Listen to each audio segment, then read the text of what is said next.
João Patton, um missionário entre os antropófagos, 1824-1907.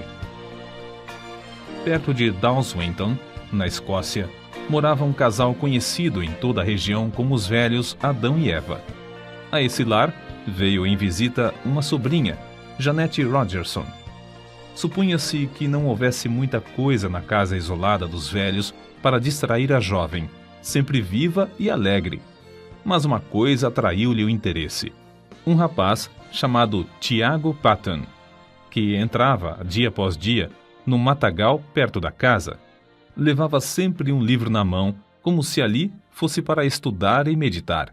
Certo dia, a moça, vencida pela curiosidade, entrou furtivamente por entre as árvores e espiou o rapaz recitando os sonetos evangélicos de Erskine. A sua curiosidade tornou-se em santa admiração quando o jovem, deixando o chapéu no chão, ajoelhou-se debaixo de uma árvore para derramar a alma em oração perante Deus. Ela, espírito de brincalhona, avançou e pendurou o chapéu em um galho que estava próximo. Em seguida, escondeu-se onde podia, sem ser vista, para presenciar o rapaz perplexo a procurar o chapéu. No dia seguinte, a cena se repetiu. Mas o coração da moça comoveu-se ao ver a perturbação do rapaz, imóvel por alguns minutos, com o chapéu na mão. Foi assim que ele, ao voltar no dia seguinte ao lugar onde se ajoelhava diariamente, achou, preso na árvore, um cartão que continha os seguintes dizeres: a pessoa que escondeu seu chapéu confessa-se sinceramente arrependida de tê-lo feito e pede que ore, rogando a Deus que a torne crente tão sincera como o Senhor. O jovem fitou por algum tempo o cartão, esquecendo-se completamente naquele dia dos sonetos. Por fim, tirou o cartão da árvore. No momento em que se reprovava e a sua estupidez por não saber que fora um ser humano quem escondera o chapéu 2 vezes, viu passar por entre as árvores, na frente da casa do velho Adão, uma moça, balde na mão, cantando um hino escocês. Naquele instante, o moço sabia, por instinto divino, que a visita angélica que invadira seu retiro de oração fora a gentil e hábil sobrinha dos velhos Adão e Eva. Tiago Patton ainda não conhecia Jeanette Rogerson, mas ouvira falar nas suas extraordinárias qualificações intelectuais e espirituais. É provável que Tiago Patton começasse a orar pela jovem, mas num sentido diferente daquele que ela pedira. De qualquer forma, a moça furtara não somente o chapéu do rapaz, mas também o seu leal coração. Um furto que resultou, por fim, no casamento dos dois. Tiago Patton, fabricante de meias no condado de Dumfries, e sua esposa Jeanette andavam, como Zacarias e Isabel na antiguidade, irrepreensíveis perante o Senhor.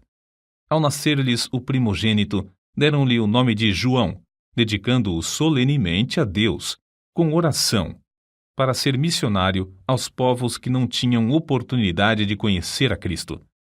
Entre a casa própria em que morava a família dos Patton e a parte que servia de fábrica havia um pequeno aposento. Acerca desse quarto, John Patton escreveu: era o santuário de nossa humilde casa. Várias vezes ao dia, geralmente depois das refeições, o nosso pai entrava nesse quarto e, fechada a porta, orava. Nós, seus filhos, compreendíamos, como se fosse por instinto espiritual, que se derramavam orações por nós, como fazia na antiguidade o sumo sacerdote, quando entrava no Santo dos Santos em favor do povo. De vez em quando, se ouvia o eco de uma voz em tons de quem suplica pela vida. Passávamos pela porta nas pontinhas dos pés, de modo a não perturbar a santa e íntima conversação. O mundo lá fora não sabia de onde vinha o gozo que brilhava no rosto de nosso pai, mas nós, seus filhos, o sabíamos. Era um reflexo da presença divina, que era sempre uma realidade para ele na vida cotidiana. Nunca espero, quer num templo, quer nas serras, quer nos vales, sentir Deus mais perto, mais visível, andando e conversando mais intimamente com os homens do que naquela humilde casa coberta de palha. Se por uma catástrofe indizível tudo quanto pertence à religião fosse apagado da memória, Minha alma reverteria de novo ao tempo da minha mocidade. Ela fechar-se-ia naquele santuário, e ao ouvir novamente os ecos daquelas súplicas a Deus, lançaria para longe toda a dúvida com este grito vitorioso: meu pai andava com Deus, por que não posso eu também andar? Na autobiografia de João Paton, vê-se que as suas lutas diárias eram grandes, mas o que dizemos agora revela qual a força que operava para que ele sempre avançasse na obra de Deus. Antes, realizava-se culto doméstico na casa de meus avós somente aos domingos, mas meu pai convenceu primeiro a minha avó a orar, ler um trecho da Bíblia e cantar um hino diariamente, pela manhã e à noite. Depois, todos os membros da família seguiram esse costume. Foi assim que meu pai começou, aos 17 anos de idade, o bendito costume de fazer cultos matutinos e vespertinos em casa. Costume que observou, talvez sem uma única exceção, até se achar no leito de morte com 77 anos de idade. No último dia da sua vida, uma passagem das Escrituras foi lida e ouviu-se sua voz na oração. Nenhum dos filhos se recorda de um só dia que não fosse assim santificado. Muitas vezes havia pressa em atender a um negócio. Inúmeras vezes chegavam os amigos. Mas nada impedia que nos ajoelhássemos em redor do altar familiar enquanto o sumo sacerdote dirigia as nossas orações a Deus e se oferecia a si mesmo e a seus filhos ao mesmo Senhor. A luz de tal exemplo era uma bênção, tanto para o próximo como para a nossa família. Muitos anos depois, contaram-me que a mais depravada mulher da vila, uma mulher da rua, declarou que a única coisa que evitou o seu suicídio foi que, numa noite escura, perto da janela da casa de meu pai, ouviu-o implorando no culto doméstico que Deus convertesse o ímpio do erro do seu caminho e o fizesse luzir como uma joia na coroa do Redentor. Vi, disse ela, como eu, era um grande peso sobre o coração desse bom homem e sabia que Deus responderia à sua súplica. Foi por causa dessa certeza que não entrei no inferno e que achei o único Salvador. Por meio desse ocorrido, a mulher foi salva e transformada pela graça divina. Não é de admirar que, em tal ambiente, 3 dos 11 filhos de Tiago Paton, João, Walter e Tiago, fossem constrangidos a dar suas vidas à obra mais gloriosa, a de ganhar almas. Não julgamos estar esse ponto completo sem lhe acrescentar mais um trecho dessa autobiografia. Até que ponto fui impressionado nesse tempo pelas orações de meu pai, não posso dizer. Nem ninguém pode compreender. Quando de joelhos e todos nós ajoelhados em redor dele no culto doméstico, ele derramava toda a sua alma em oração com lágrimas. Não só por todas as necessidades pessoais e domésticas, mas também pela conversão da parte do mundo onde não havia pregadores para servirem a Jesus. Sentíamos-nos na presença do Salvador vivo e chegamos a conhecê-lo e amá-lo como nosso amigo divino.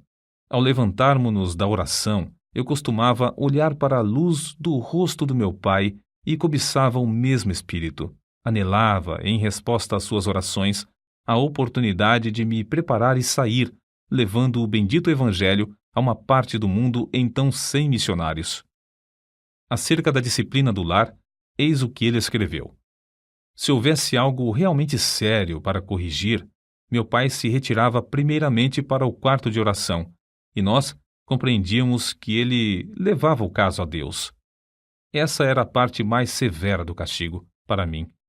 Eu estava pronto a encarar qualquer penalidade, mas o que ele fazia penetrava na minha consciência como uma mensagem de Deus. Amávamos ainda mais o nosso pai ao ver o quanto tinha de sofrer para nos castigar, e de fato tinha muito pouco a nos castigar, pois dirigia a todos nós, 11 filhos, muito mais pelo amor do que pelo temor. Por fim, chegou o dia em que João tinha de deixar o lar paterno. Sem o dinheiro para a passagem e com tudo o que possuía, inclusive uma Bíblia embrulhada num lenço, saiu a pé para trabalhar e estudar em Glasgow. O pai o acompanhou até uma distância de 9 quilômetros. No último quilômetro, antes de se separarem um do outro, os dois caminhavam sem poder falar uma só palavra, Mas o filho sabia, pelo movimento dos lábios do pai, que este orava em seu coração por ele. Chegando ao lugar combinado onde se separariam, o pai balbuciou: Deus te abençoe, meu filho.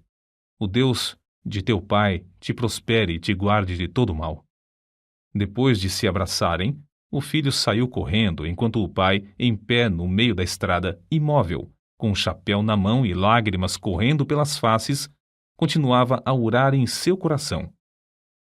Alguns anos depois, o filho testificou de que essa cena, gravada na sua alma, o estimulava como um fogo inextinguível a não desapontar o pai no que esperava dele, seu filho, que seguisse o seu bendito exemplo de andar com Deus.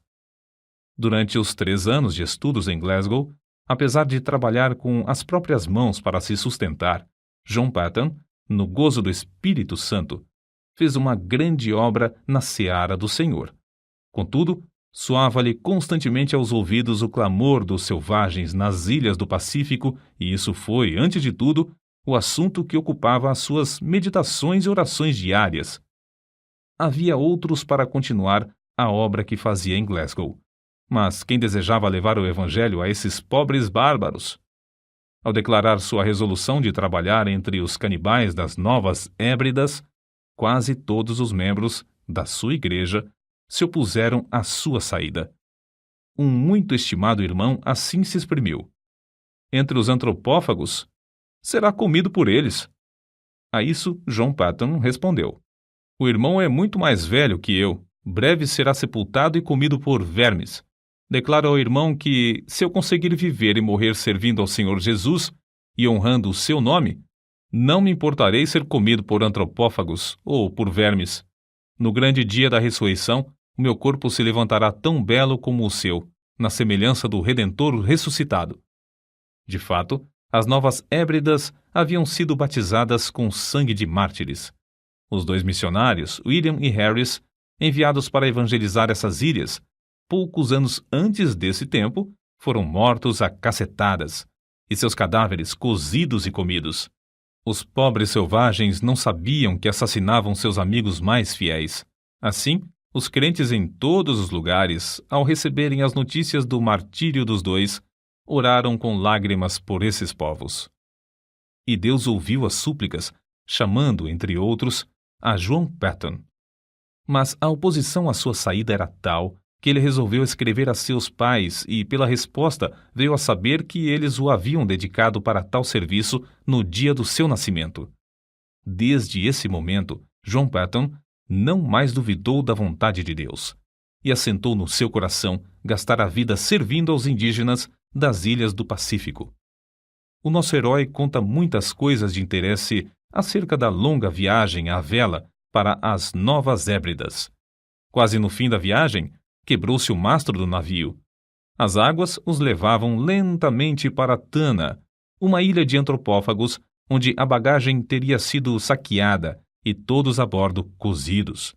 Contudo, Deus ouviu suas súplicas e os fizeram alcançar uma outra ilha.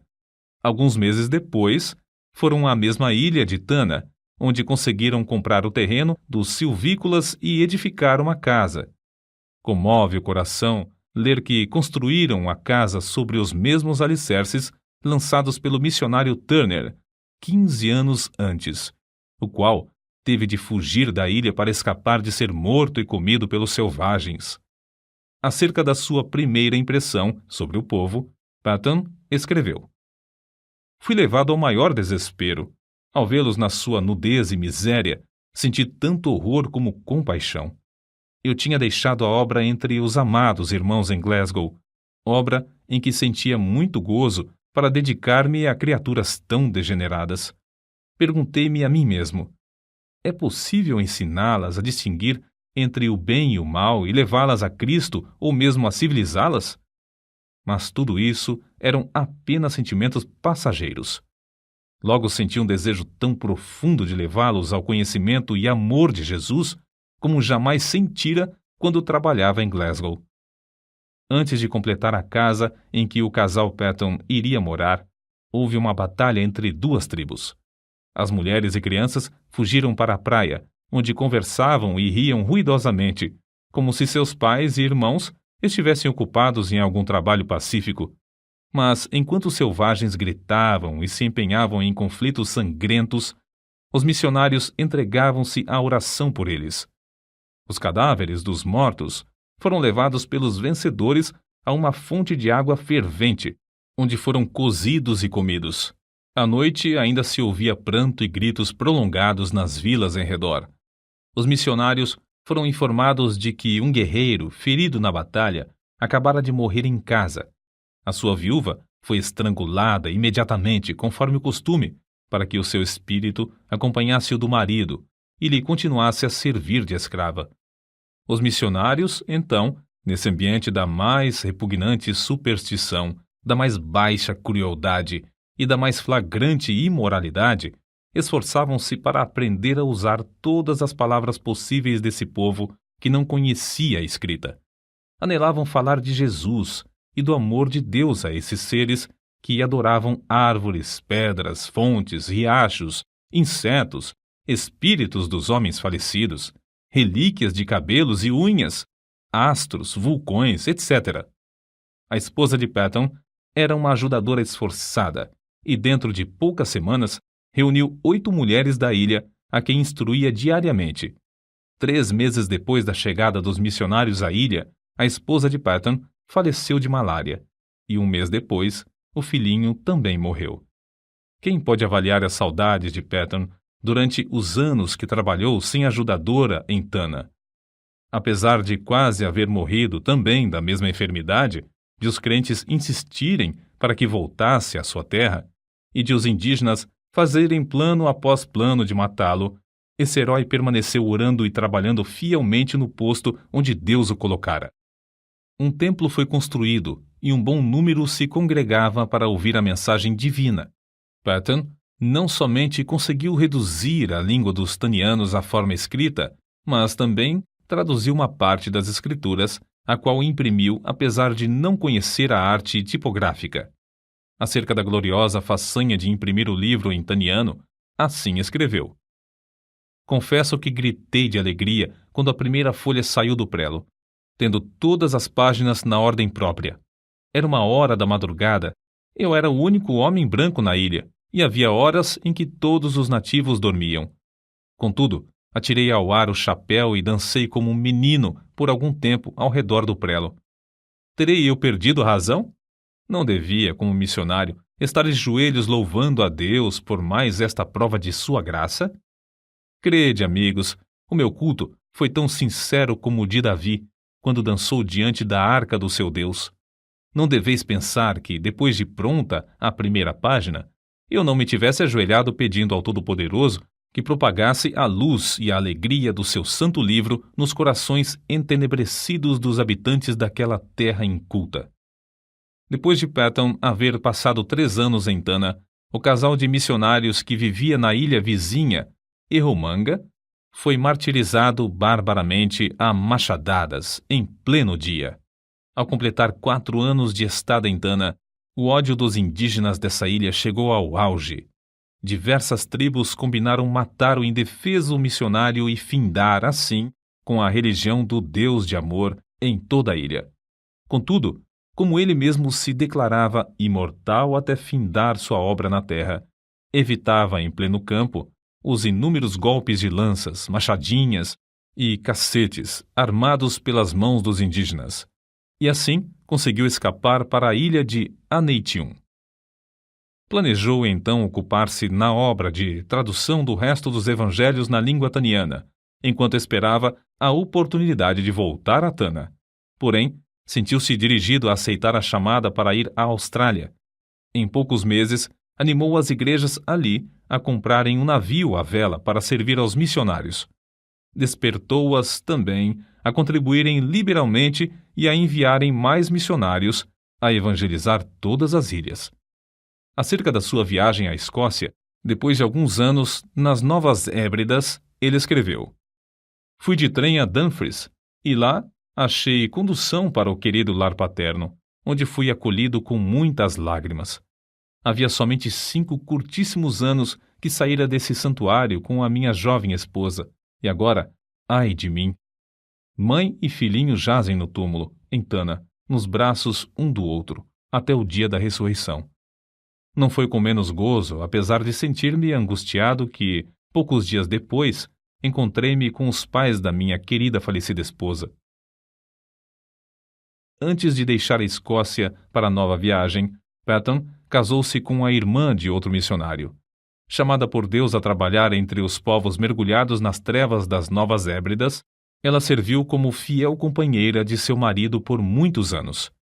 Meu último ato na Escócia foi ajoelhar-me no lar paterno durante o culto doméstico, enquanto meu venerando pai, como sacerdote, de cabelos brancos, nos entregava uma vez mais aos cuidados e proteção de Deus, Senhor das famílias de Israel. Eu tinha por certo, quando nos levantamos da oração e nos despedimos uns dos outros, que não nos encontraríamos com eles antes do dia da ressurreição. Porém, ele e minha querida mãe, com corações alegres, nos ofertaram de novo ao Senhor para o serviço entre os silvícolas. Mais tarde, meu querido irmão me escreveu que a espada que traspassara a alma da minha mãe era demasiado aguda e que, depois da nossa saída, ela jazeu por muito tempo como morta nos braços de meu pai. Prestes a regressar às ilhas, Patton foi constrangido pelo voto de todos os missionários a não voltar a Tana, mas abrir a obra na vizinha ilha de Aniwa. Dessa forma, tinha de aprender outra língua e começar tudo de novo. Na tarefa de preparar o terreno para a construção da casa em seu novo habitat, Patton ajuntou 2 cestos de ossos humanos de vítimas comidas pelo povo da ilha. Quando essas pobres criaturas começavam a usar um pedacinho de chita ou um saiote, era sinal exterior de uma transformação, apesar de estarem longe da civilização. E quando começavam a olhar para cima e a orar àquele a quem chamavam de Pai, nosso Pai, meu coração se derretia em lágrimas de gozo, e sei, por certo, que havia um coração divino nos céus que se regozijava também. Contudo, como em Tana, Patton considerava-se imortal até completar a obra que lhe fora designada por Deus. Inúmeras vezes evitou a morte agarrando a arma levantada pelos selvagens contra ele, a fim de o matarem. Tempos depois, a força das trevas unidas contra o Evangelho em Aniwa cedeu. Isso data do tempo em que cavou um poço na ilha. Para os indígenas, a água de coco para satisfazer a sede era suficiente, porque se banhavam no mar e usavam pouco a água para cozinhar, e nenhuma para lavar a roupa. Mas para os missionários, a falta de água doce era o maior sacrifício. Por isso, Patton resolveu cavar um poço. No início, os indígenas auxiliavam-no na obra, apesar de considerarem o plano do deus de Misse dar chuva de baixo uma concepção nada lúcida. Mas depois, amedrontados pela profundeza da cavidade, deixaram o missionário a cavar sozinho, dia após dia, enquanto o contemplavam de longe, dizendo uns aos outros: quem jamais ouviu falar em chuva que vem de baixo? Pobre Misse, coitado! Quando o missionário insistia em dizer que o abastecimento de água em muitos países vinha de poços, eles respondiam: é assim que se dá com os doidos. Ninguém pode desviá-los de suas ideias loucas. Depois de longos dias de labor enfadonho, Patton alcançou terra úmida. Confiava em Deus para obter água doce, em resposta às suas orações. Contudo, nessa altura, ao meditar sobre o efeito que causaria entre o povo o fato de encontrar água salgada, sentia-se quase que tomado de horror. Sentia-me, escreveu ele, tão comovido que fiquei molhado de suor e tremia-me todo o corpo, quando a água começou a borbulhar de baixo e a encher o poço. Tomei um pouco de água na mão, levei-a à boca para prová-la. Era água potável, era a água viva do poço de Jeová. Os chefes indígenas, com seus homens, a tudo assistiam. Era uma repetição em escala reduzida do episódio em que os israelitas rodearam Moisés quando ele fez água sair da rocha. O missionário, depois de passar algum tempo louvando a Deus, ficou mais calmo, desceu novamente, encheu um jarro da chuva que Deus Jeová lhe dava pelo poço e entregou-o ao chefe. Este sacudiu o jarro para ver se realmente havia água dentro. Então, tomou um pouco na mão e, não satisfeito com isso, levou à boca um pouco mais. Depois de revolver os olhos de alegria, bebeu-a e rompeu em gritos. Chuva! Chuva! É chuva mesmo! Mas como a arranjou? Patton respondeu. Foi Jeová, meu Deus, quem a deu da sua terra, em resposta ao nosso labor e orações. Olhai e vede por vós mesmos como borbulha a terra. Não havia um homem entre eles que tivesse coragem de chegar perto da boca do poço. Então, formaram uma fila comprida e, segurando-se uns aos outros pelas mãos, avançaram até que o homem da frente pudesse olhar para dentro do poço. A seguir, o que tinha olhado passava para a retaguarda, deixando o segundo olhar para a chuva de Jeová, muito embaixo. Depois de todos olharem um por um, o chefe dirigiu-se a Patton e disse: Missy, a obra de seu Deus Jeová é admirável, é maravilhosa. Nenhum dos deuses de Aniwa jamais nos abençoou tão maravilhosamente. Mas, Missy, ele continuará para sempre a dar chuva por essa forma ou acontecerá como a chuva das nuvens? O missionário explicou, para gozo indizível de todos, que essa bênção era permanente e para todos os aniwanianos. Durante os anos que se seguiram, os nativos experimentaram cavar poços em 6 ou 7 dos lugares mais prováveis, perto de várias vilas. Todas as vezes que o fizeram, ou encontraram pederneira, ou o poço dava água salgada. Diziam entre si: sabemos cavar, mas não sabemos orar como Missy, e, portanto, Jeová não nos dá chuva de baixo. Num domingo, depois que Patton alcançou a água do poço, o chefe Namakei convocou o povo da ilha. Fazendo seus gestos com a machadinha na mão, dirigiu-se aos ouvintes da seguinte maneira: Amigos de Namakei, todos os poderes do mundo não podiam obrigar-nos a crer que fosse possível receber chuva das entranhas da terra, se não a tivéssemos visto com os próprios olhos e provado com a boca. Desde já, meu povo, devo adorar ao Deus que nos abriu o poço e nos dá chuva de baixo. Os deuses de Aniwa não podem socorrer-nos como o Deus de Missy. Para todos sempre, sou um seguidor de Deus Jeová. Todos vós que quiserdes fazer o mesmo, tomai os ídolos de Aniwa, os deuses que nossos pais temiam, e lançai-os aos pés de Missy. Vamos a Missy para ele nos ensinar como devemos servir a Jeová, que enviou seu filho Jesus para morrer por nós e nos levar aos céus. Durante os dias que se seguiram, grupo após grupo dos silvícolas, alguns com lágrimas e soluços, outros aos gritos de louvor a Jeová, levaram seus ídolos de pau e pedra perante o missionário. Reunidos em montes, os ídolos de pau foram queimados, os de pedra enterrados em covas de 4 a 5 metros de profundidade, e alguns, de maior superstição, foram lançados no fundo do mar, longe da terra. Um dos primeiros passos da vida cotidiana da ilha, depois da destruição dos ídolos, foi a invocação da bênção do Senhor às refeições. O segundo passo, uma surpresa maior e que também encheu o missionário de gozo, foi um acordo entre eles de fazer culto doméstico de manhã e à noite. Sem dúvida, esses cultos eram misturados por algum tempo com muitas das superstições do paganismo.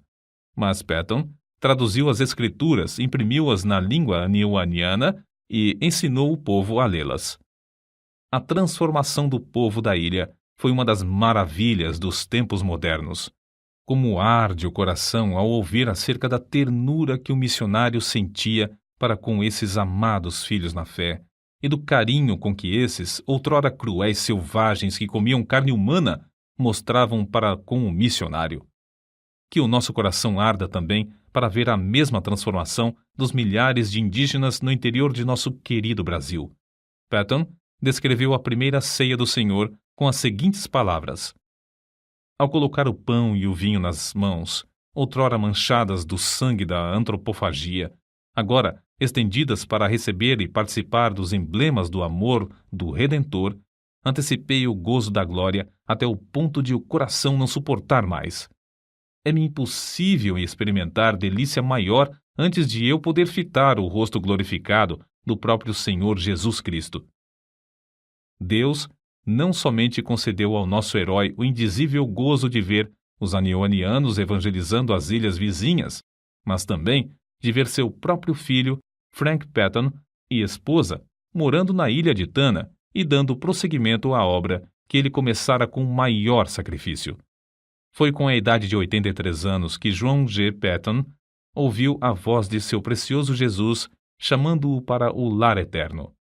Quão grande o seu gozo, não somente ao reunir-se aos seus queridos filhos das ilhas do sul do Pacífico que entraram no céu antes dele, mas também saudar com um bem-vindo os demais quando chegarem ali, um por um.